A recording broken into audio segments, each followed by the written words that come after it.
Hello， 大家好，我们又来骑2026款的赛600了。因为这代车型匹配了电子油门啊，高低配它都是有电子油门的。我们来演示一下它的定速巡航功能怎么开启啊。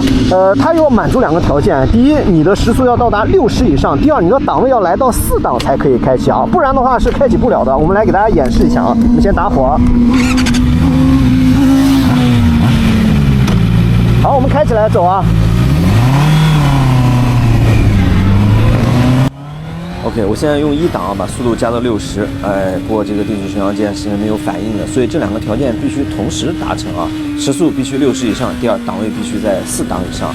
OK， 现在你看我调到4档，然后把速度加到60，我拨定速巡航键，这个红色的啊，橙色的，到达条件以后它就会变成绿色的啊，当绿色的时候我们就进入到定速巡航的状态了，然后你遇到一些路况，你拉一下刹车就会退出定速巡航，所以科技改变生活啊，这东西确实好用啊。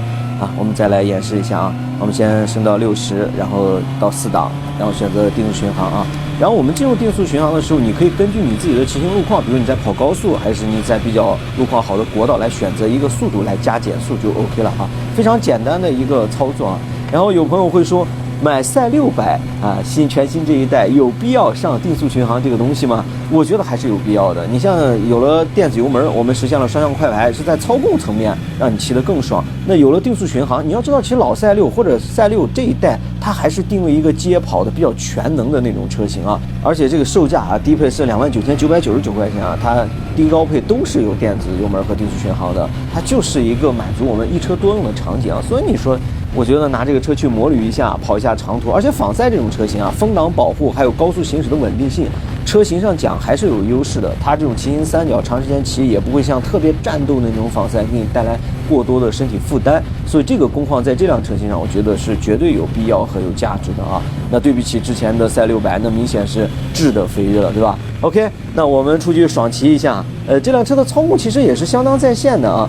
还有一个朋友会问我，那现在有赛600S26款已经更新了啊，未来的赛800新款什么时候上？新款马上就来，疾驰而过的这辆就是全新的赛8 RS 了 ，WSBK 的战车版本。